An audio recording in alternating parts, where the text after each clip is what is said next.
Simplicia rhizoma cek. Jadi salah satu dari Simplicia ada Imperate rhizoma. Nama lainnya adalah akar alang-alang. Nama tanaman asalnya adalah Imperata cylindrica. Keluarganya adalah Poaceae. Zat berkhasiat utama atau isi asam kersik, damar, logam alkali. Kemudian khasiat atau kegunaannya sebagai diuretika atau peluru air seni, antipiretika, pereda demam, kemudian amara untuk menambah nafsu makan. Bagian tanaman yang digunakan adalah akar tinggal. Simplicia rhizoma yang lainnya adalah Kaempferia rhizoma. Nama lainnya adalah kencur. Nama tanaman asalnya adalah Kaempferia galanga. Keluarganya Zingiberaceae. Zat berkhasiat utamanya adalah alkaloida, minyak atsiri yang mengandung sineol dan kamferin. Kegunaannya atau khasiatnya atau dapat digunakan sebagai apa? Di antaranya ada ekspektoransia atau untuk obat batuk berdahak, diaforetika, carminativa, stimulansia, dan roboransia. Bagian yang digunakan adalah akar tinggal. Mungkin ada kata-kata yang baru kalian dengar. Ekspektoransia tadi sudah ya Ibu bilang untuk obat batuk berdahak. Kemudian diaforetika itu untuk peluru air keringat atau untuk mengeluarkan air keringat. Kemudian carminativa untuk mengeluarkan angin dari dalam tubuh. Kemudian stimulansia itu kalian bisa lihat juga di halaman ini. Paling belakang itu ada 187, ada istilah-istilahnya. Nah, di sini stimulansia obat yang digunakan untuk menaikkan kewaspadaan di dalam rentang waktu singkat. Itu ada stimulansia. Ya. Kemudian ada lagi roboransia. Roboransia tadi obat kuat ya. Oke, berikutnya kita lanjut ke halaman berikutnya. Ya. Keterangannya, sediaannya itu kalau tadi kencur ya, sediaannya ada kiranti atau jamu buyung upik. Kemudian waktu panennya umurnya 1 tahun. Ya, berikutnya kita masuk ke Simplicia berikutnya. Ada Languatis rhizoma. Bentuknya seperti ini ya. Nama lainnya, nah apakah itu Languatis rhizoma? Jadi Languatis rhizoma itu yang biasa kita kenal adalah Laos, lengkuas, galange, rhizoma. Ada 3 ya, Laos, lengkuas, dan galange rhizoma. Itu adalah nama lainnya. Kemudian ada nama tanaman asalnya, ada beberapa ya, ada 1, 2, ada 3. Yang pertama Alpinia officinarum, yang kedua Alpinia galanga, yang ketiga Languas galanga ya. Kalau kalian nanti Ibu beri soal, tolong penulisannya itu sesuai seperti ini. A-nya besar, O-nya kecil gitu ya. Kemudian keluarganya Zingiberaceae. Zat berkhasiat utamanya minyak atsiri yang mengandung metilsinamat, sineol, kamfer, dan galangol. Nah, itu. Kemudian kegunaannya atau penggunaannya carminativa. Ayo, ada masih ingat tadi barusan Ibu sebut carminativa itu untuk mengeluarkan angin di dalam tubuh ya. Kemudian ada antifungi. Antifungi itu adalah anti jamur ya. Bagian yang digunakan masih sama, akar tinggal. Nah, ini waktu panennya berumur 2,5 bulan sampai 4 bulan agar diperoleh rimpang muda yang belum banyak berserat. Kemudian cara panennya dilakukan dengan mencabut tanaman, rimpang dipisahkan dari batang, kemudian dicuci dan dikeringkan. Itu cara memanen Laos atau lengkuas. Nama simplisinya adalah Languatis rhizoma. Oke. Next, berikutnya yang terakhir ada Zingiberis rhizoma. Zingiberis rhizoma bentuknya seperti ini. Ya, ada yang tahu nih seperti apa? Seperti jahe. Iya, betul. Jadi Zingiberis rhizoma ini nama lainnya adalah jahe.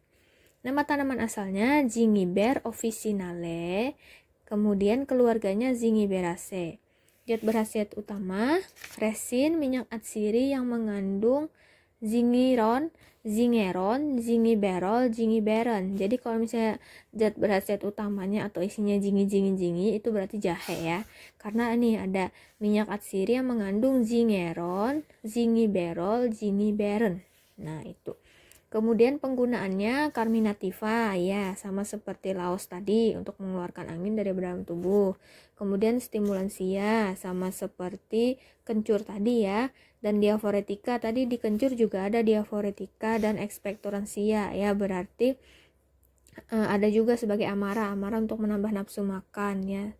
Berarti ini hampir sama kayak kencur tadi ya. ada di kencur tadi ada stimulansia, carminativa, diaphoretica, expectorantia ya. Nah ini di kencur tadi masih ingat nggak? Stimulansia ya ada juga di jahe, berarti kegunaannya hampir sama seperti jahe, cuman di jahe ada tambahannya amara untuk menambah nafsu makan. Kalau misalnya di kencur tadi nggak ada amaranya ya, atau tidak ada untuk nambah nafsu makannya. Kemudian bagian yang digunakan masih sama akar tinggal yang sebagian kulitnya telah dikupas ya, itu jahe. Kemudian waktu panennya kita baca bersama-sama.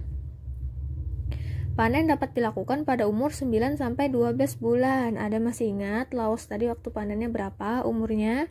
2,5 sampai 4 bulan. Kalau misalnya jahe 9 sampai 12 bulan.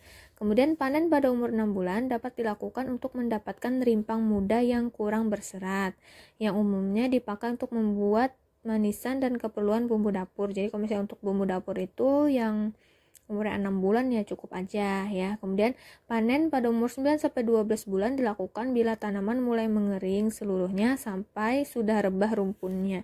Jadi bisa kalau jahe itu kalau dia tandanya udah panen ya, udah umur 9 sampai 12 bulan dia kayak keluar daripada tanah gitu ya. Itu artinya dia udah kering gitu.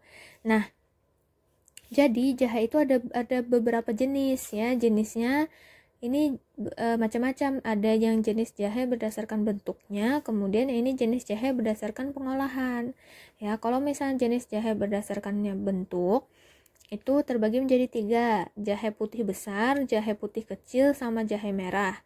Kalau misalnya berdasarkan pengolahannya ada black ginger ya, atau jahe hitam, kemudian jahe putih atau white ginger, kemudian jahe hijau atau green ginger. Ya.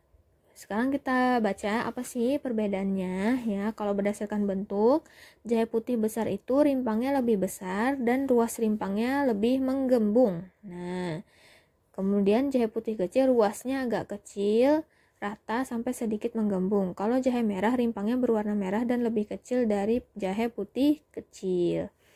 Kalau berdasarkan pengolahan, tadi ada black ginger atau jahe hitam, jahe segar yang direndam dalam air mendidih, kemudian dikeringkan cepat-cepat. Nah, ini berdasarkan pengolahannya.